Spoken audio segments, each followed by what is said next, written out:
With love, humility, and gratitude, I offer my prayerful pranams at the divine lotus feet of our dearest, loving, and omnipresent Lord Bhagavan Sri Satya Sai Baba. Dear brothers and sisters, loving Sai Ram to all of you. Around this time last year, I visited Fiji and I have a very fond memories of the Fijian loving hospitality. I was blessed and fortunate to see the wonderful service projects you are all doing in Fiji. I had opportunity to see the wonderful work that is being in the field of education through the Satsai schools, the Satsai Institute, the Satsai Education Human Values Program, and the Sai Spiritual Education Programs. And also I witnessed some of the health clinics where the medical services are provided to the needy people, and even arranging very complicated surgeries in the field of cardiology and neurology, namely neurosurgery and cardiac surgery.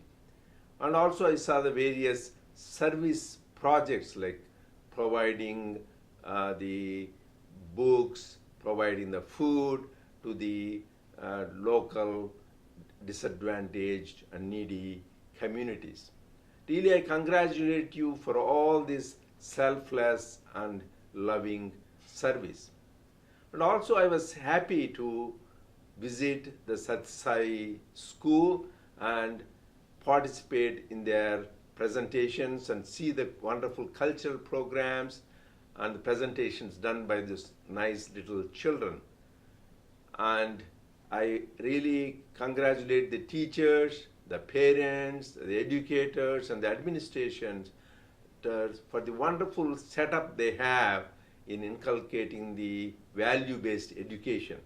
That was the best of integration of the academic and spiritual values for the children at the tender age. And also I was happy to participate in the groundbreaking ceremony for that resource learning center. And I was very happy to learn now this center has been completed in a time of 1 year and is ready to be opened now. Congratulations. This is the example what Swami talks about. If you have a good sankalpa, God's grace flows, positive and negative. If you have good desire, good thing to do to the society, God makes the resources available. We don't need to worry about this. And this is the wonderful example. And also the national conference which we are having this year and we happened to attend last year. And the theme is love in action. And what is love in action? Love is action is service. That is what Swami says. When you want to express that love in action, that becomes service. And you are doing that in the field of education, in the field of health services, and in the community engagement services. But here, because you are having this wonderful theme, I want to share some of the wonderful ideas Swami has given when you do this service, love in action. First, we need to remember, as a spiritual seeker, the purpose of service is the purification of our heart so that we are transformed and can realize our own divinity and manifest that divinity in our lives, so that we can inspire others also to live in divinity. That is the purpose. So first we have to have the purpose of service to be very clear as per Bhagavan's message. Then what is coming in the way? Why we are not able to have this purity of heart, transformation, and manifestation of divinity? Two major obstacles. One is the doership. We always think, I am the doer. The doership should be gone, and we should have the conviction that God is the only doer. The person who is serving, the person who is served, and the process of service is all one. That is divine. That is, we need to remember. So getting rid of this doership is important. Second major obstacle is ostentatious, publicity, pomposity. This is another great obstacle. As Jesus said, let not your left hand know what your right hand does. So it should be done with humility and reverence. That is important. So we should not have the pomposity and publicity and ostentatiousness. These are the two major obstacles.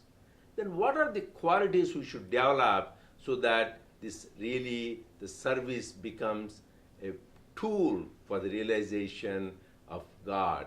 We should do service as an offering to God, as worship to God. You should have the conviction that we are doing it as Narayana Seva, as really serving God. When we do that, we do service with sacrifice.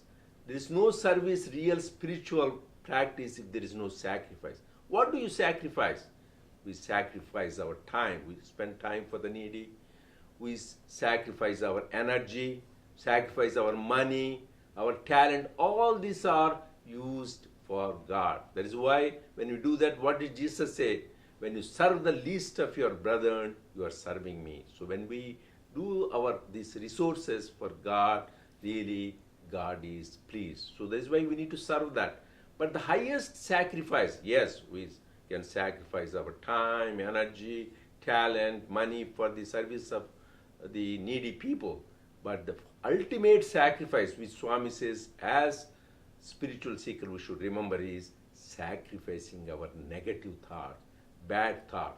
How much purer we became, how much we got rid of our anger, jealousy, pride, attachment. That is the test. We should do a self-audit. Really, is it helping me getting rid of these negative thoughts? That is very important. And the greatest obstacle is ego. So Swami says the sacrificing of the ego, that is beautifully he said, the symbol of cross shows that you sacrifice the ego, the I. Similarly, the process of service is to get rid of the ego, because man minus ego is God. So once we get rid of the ego, then we realize we are that. We are already divine, but we forgot because of our ego. So now we realize our true identity, that we are divine by the process of sacrifice and coupled with love. So that is why service is regarded as one of the greatest instruments for spiritual seekers to get rid of the ego and broaden a heart and develop love and finally realize divinity. So I wish you all the best for this conference. I pray to Swami to bless you so that we follow his teaching sincerely and reach the goal in this very lifetime. Jai Sai Ram.